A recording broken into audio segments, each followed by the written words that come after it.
The alarm goes off at 4:47 a.m. You don't hit snooze anymore.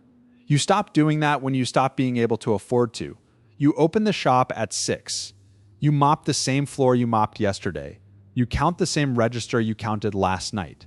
17 tables, 1 employee, 0 days off since March. You named the place after your mother. She cried when she saw the sign. That was the best day of the last 4 years. The loan to open it was $60,000. You paid back $11,000 before the interest started eating the rest. Your credit card covered the fryer. Another card covered the first month's rent. A third card you don't like to think about covered everything that came after. You make decent sandwiches. That was never the problem. The problem was that decent sandwiches in a city that doesn't know you exist don't pay back $60,000 by month 7. You were looking at the numbers every night and feeling that specific kind of sick that has no name. Not panic, worse than panic. The quiet certainty that you already lost and haven't admitted it yet. He came in on a Wednesday, ordered a turkey club, tipped 40%, said the place had good energy. You thanked him because that's what you do. He came back Thursday, Friday, the following Monday. Always cash, always 40%. His name was Marcus, and he talked like someone who had never been told no in his entire life.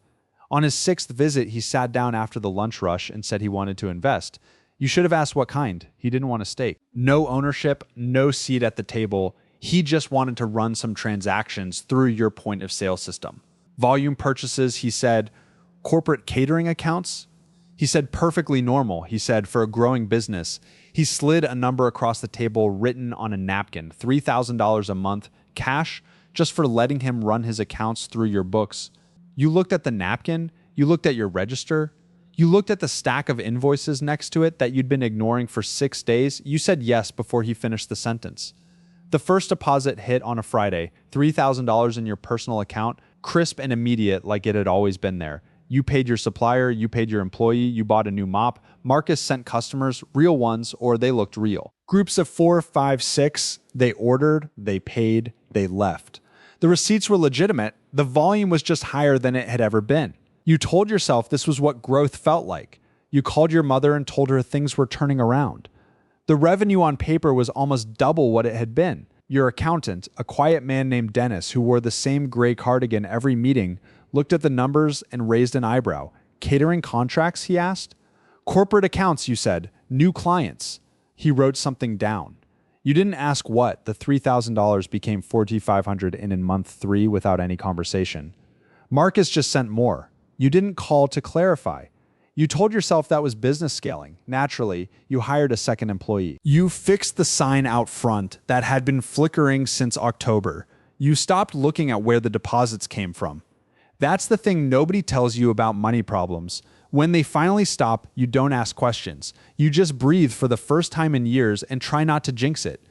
Marcus never asked for anything strange. No meetings in parking lots, no envelopes, no conversations that felt wrong.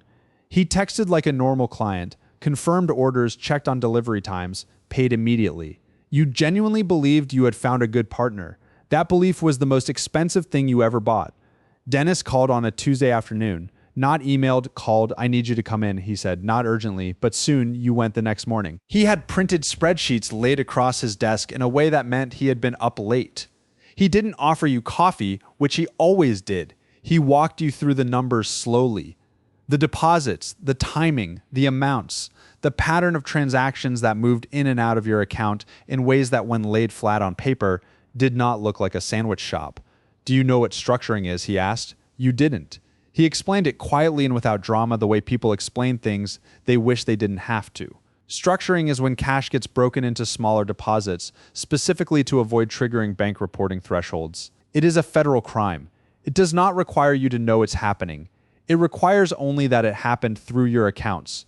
You sat very still. How long, you asked? He looked at the first spreadsheet.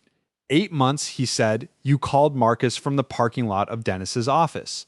He picked up on the second ring, which meant he wasn't surprised.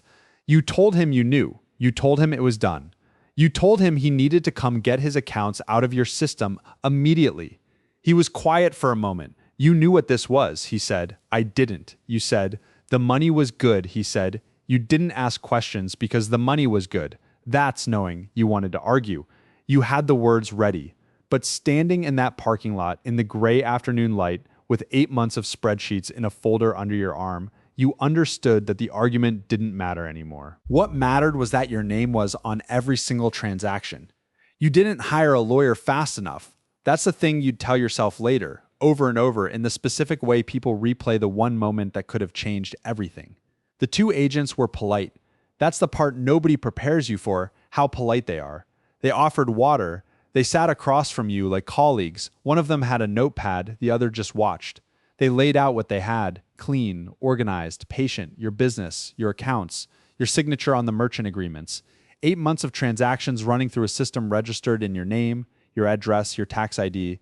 We're not here to ruin you, one of them said, which meant they were. You told them everything you knew, which wasn't enough, which was the problem. You couldn't give them Marcus's operation because you didn't know his operation. You knew his phone number. You knew he liked turkey clubs. You knew he tipped well and talked smooth and found exactly the right moment when you were desperate enough to stop asking questions. That was it. That was all you had. They took your laptop, they took your business records, they put a hold on your accounts. You drove back to the shop in silence. Your second employee was behind the counter. The sign out front was lit up clean for the first time in years. You sat in your car and looked at it for a long time. The shop is still open. Technically, you're not sure for how much longer. Your lawyer, the one you finally hired 3 days too late, says cooperation is your best asset. That the prosecution wants Marcus more than they want you. That your ignorance, while not a legal defense, is a mitigating factor.